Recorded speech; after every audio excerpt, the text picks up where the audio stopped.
म्हणून हा अंदाज लक्षात यायचा. आणि परत सांगतो की काही काही भागामध्ये अद्याप काही ठिकाणी पाऊस पडला नाही, त्या भागात देखील पाऊस पडणार आहे ह्या 10-12 दिवसामध्ये. म्हणजे त्यांना देखील पडणार आहे आणि त्यांचे देखील पेरणी होणार आहे, म्हणून घाबरून जाण्याची काही चिंता नाही. महाराष्ट्रात सगळीकडे भाग बदलत वेगवेगळ्या भागात पाऊस पडणार आहे. ह्या 5 दिवसातच सगळीकडे पडून जाईल आणि सर्व शेतकऱ्याच्या पेरण्या होतील, म्हणून हा अंदाज लक्षात यायचा. त्याच्यानंतर काय झालं, सोलापूर जिल्हा, धाराशिव जिल्हा, लातूर जिल्हा, बीडचा इकडला कडाष्टी भाग आणि पश्चिम महाराष्ट्रातल्या शेतकऱ्याचे फोन आले, आमच्या भागामध्ये काही भागात पाऊस पडला आणि काही भागात आलाच नाही. तर त्यांच्यासाठी सांगू इच्छितो, म्हणजे आज देखील म्हणजे 26 ते 30च्या दरम्यान मग तुमच्या पश्चिम महाराष्ट्राकडं सांगली जिल्हा, सोलापूर जिल्हा, कोल्हापूर जिल्हा, धाराशिव जिल्हा, हे पुन्हा असंच इकडं मराठवाड्यातलं बीड, लातूर ह्या पट्ट्यामध्ये काय होणार आहे, 26 ते 30च्या दरम्यान चांगला पाऊस पडणार आहे आणि त्यांच्या देखील पेरण्या होतील, म्हणून ह्या अंदाज लक्षात यायचा. ह्या पावसात जर चांगली ईद बरोबर गेली तर तुम्ही देखील पेरणीचा निर्णय स्वतः घेऊ शकता. त्याच्यानंतर काय झालं, विदर्भात देखील काही भागात खूप पाऊस पडला, काही भाग जरी वंचित राहिला असता तर ह्या 2-4 दिवसामध्ये सगळीकडेच पाऊस पडणार आहे आणि सगळ्या शेतकऱ्याच्या पेरण्या होणार आहे, म्हणून हा अंदाज लक्षात घ्यायचा. दुष्काळ वगैरे पडणार नाही, म्हणून हे लक्षात घ्यायचं. उत्तर महाराष्ट्राकडे नंदुरबार जिल्हा झालं, धुळे जिल्हा झालं, जळगाव जिल्हा झालं, नाशिक जिल्हा झालं, त्या भागात देखील काय होणार आहे, जरा जास्तच पाऊस पडणार आहे, म्हणून त्यांनी देखील जमिनीची ओल पाहता तुम्ही तुमच्या पेरणीचा निर्णय घ्यायचा. मुंबईला देखील, मुंबई पुणे तिकडं देखील काय होणार आहे, जे जुलैच्या पहिल्या आठवड्यात मुसळधार पाऊस होईल, अतिवृष्टी होणार आहे, म्हणून ही देखील मुंबईच्या जुलैच्या पहिल्या आठवड्यातला अंदाज लक्षात यायचा.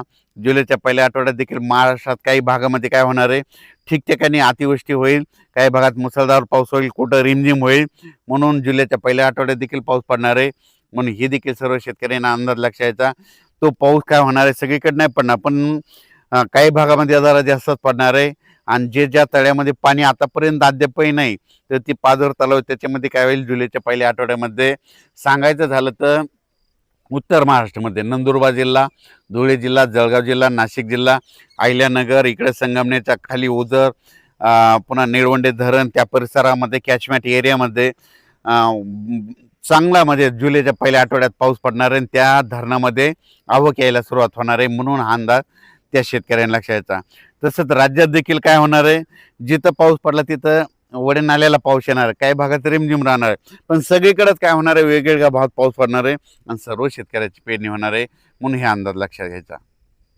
तसेच कर्नाटकचे महाराष्ट्रातील लगतले शेतकरी ज्यांना जे मराठी भाषा कळते त्यांना, त्याच्यानंतर तेलंगणा, निपाणी, हे तिखोटी हे परिसरातल्या सर्व शेतकऱ्याला सांगू इच्छितो की 26 तारखेपासून म्हणजे उद्यापासून तुमच्या भागामध्ये पाऊस सुरू होणार आहे. तुमच्या भागाकडे जर पाऊस सुरू झाला तर ते पाऊस काय होणार आहे, महाराष्ट्रामध्ये लातूर जिल्हा, नांदेड जिल्हा, धाराशिव जिल्हा, सोलापूर जिल्हा, कोल्हापूर जिल्हा, सांगली जिल्हा, पश्चिम महाराष्ट्र, कडाष्टी, बीड ह्या परिसरात ह्या परिसरामध्ये चांगला पाऊस पडणार आहे, म्हणून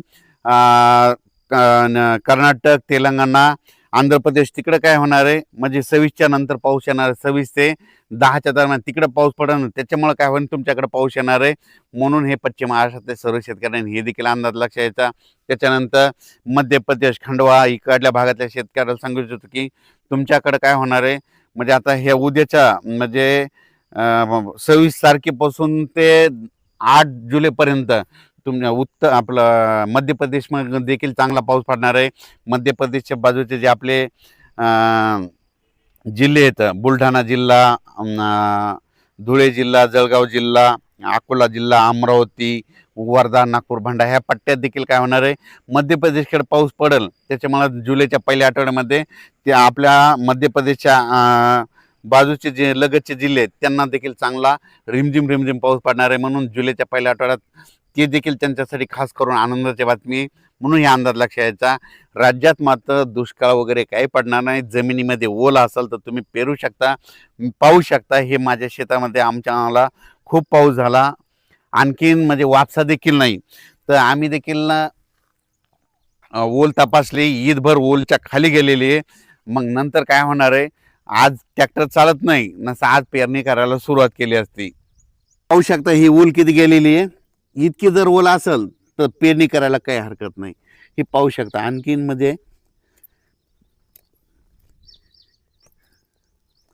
इतकी जर ओळ असली तर पेरणी करायला काही हरकत नाही. शेतकऱ्याला सांगतो पाऊस वगैरे काही थांबणार नाही, वेगवेगळ्या भागात पडणार आहे पण सगळीकडे पडणार आणि सगळ्यांच्या पेरण्या होणार आहेत, म्हणून ही सर्वप्रथम आनंदाची बातमी. असा तुम्हाला सांगू इच्छितो हे जूनचा